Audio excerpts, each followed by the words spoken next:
नमस्कार, NMF news पर आप सभी का बहुत स्वागत। मैं हूं आपके साथ अभिषेक पुंडीर। महाराष्ट्र राज्य की राजनीति इस देश के सबसे अस्थिर राज्यों की राजनीति में से एक है। किस तरीके से दो पार्टियां टूटी, सत्ता का परिवर्तन हुआ, पहले उद्धव ठाकरे फिर एकनाथ शिंदे बने, उसके बाद फिर चुनाव हुआ विधानसभा का, बीजेपी को अच्छा खासा मैंडेट मिला और बात मुख्यमंत्री पर आकर अटक गई। बीजेपी की तरफ से देवेंद्र फडणवीस, शिवसेना की तरफ से एकनाथ शिंदे, लेकिन बाजी मारी देवेंद्र फडणवीस ने। उप मुख्यमंत्री का पद एकनाथ शिंदे ने लिया जरूर, लेकिन एक बेमन से वो पद उन्होंने लिया। मंत्रियों का जब विभाग बटा उस दौरान भी लगभग एक हफ्ते का वक्त लगा था। तो जब से महाराष्ट्र में सरकार बनी है तब से शिंदे और फडणवीस को लेकर ये अटकलें लगाई जा रही कि दोनों के बीच सब कुछ सही नहीं है।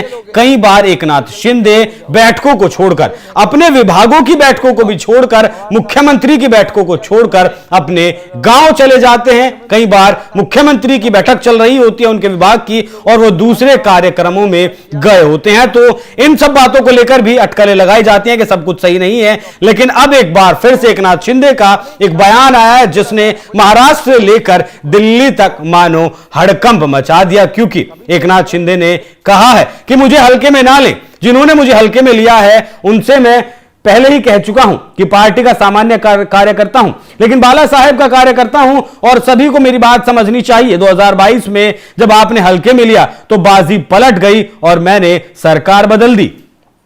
हम आम लोगों की इच्छा की सरकार लेकर आए। विधानसभा में अपने पहले भाषण में मैंने कहा था कि देवेंद्र फडणवीस को 200 से ज्यादा सीटें मिलेंगी और हमें 232 सीटें मिली, इसलिए मुझे हल्के में ना लें। जो लोग इस संकेत को समझना चाहते हैं वो समझ लें, मैं अपना काम जारी रखूंगा।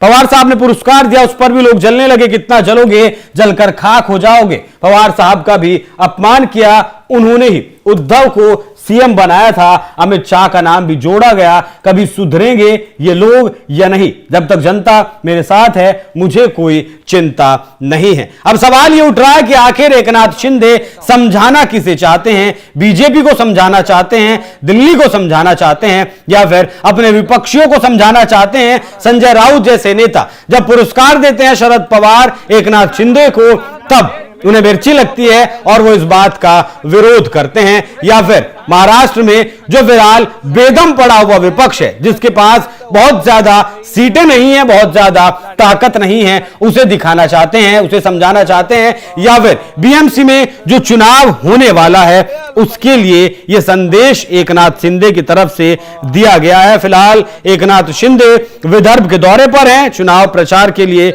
यहां वो गए थे। इस दौरान उन्होंने महायुति के उम्मीदवार को चुनकर इसलिए वो आभार करने के लिए यहां आए थे। बहुत सारे और भी उनसे सवाल पूछे गए। रमजान को लेकर भी सवाल पूछा गया कि क्या 1 घंटा पहले छुट्टी होगी, तब उन्होंने कहा कि ऐसा कोई अभी तक प्रस्ताव सरकार के पास नहीं आया है जो इस तरीके की बात कही जाए। लेकिन सबसे बड़ी बात है कि आखिर इसका जो ये खटपट फिलहाल एकनाथ शिंदे और देवेंद्र फडणवीस के बीच चल रही है, उसके लिए रायगढ़ और नासिक को भी बहुत बड़ी वजह माना जा रहा है, क्योंकि इन जिलों में जो संरक्षक मंत्रियों को लेकर फैसले किए गए थे उस पर ये जो दरार थी सबसे ज्यादा बढ़ती देखी गई।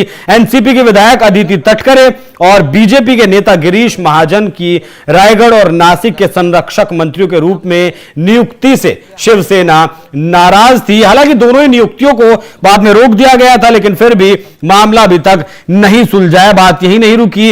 मुख्यमंत्री ने वॉर रूम के अलावा दोनों उप मुख्यमंत्री अजीत पवार, एकनाथ शिंदे ने उन परियोजनाओं पर नजर रखने के लिए निगरानी इकाइयों की भी स्थापना कर दिया। तो फिलहाल महाराष्ट्र में बहुत कुछ चल रहा है। एकनाथ शिंदे ने अपनी तरफ से संदेश दे दिया है कि मुझे हल्के में ना लें, हम तांगा भी पलट देते हैं, जिस तरीके से 2022 में पलटा है। लेकिन सवाल यह भी है कि क्या एकनाथ शिंदे के ऊपर जनता का वही भरोसा अभी भी मौजूदा वक्त में है जो भरोसा 2022 तक था। 2024 के लोकसभा चुनाव में बहुत ज्यादा स्ट्राइक रेट के साथ जीत दर्ज एकनाथ शिंदे की पार्टी नहीं कर पाई थी। हालांकि वापसी विधानसभा चुनाव में जरूर की, लेकिन बीजेपी वहां सबसे बड़ी पार्टी बनकर उभरी है। वजह यही है, देवेंद्र फडणवीस को मुख्यमंत्री की कुर्सी पर बिठाया गया।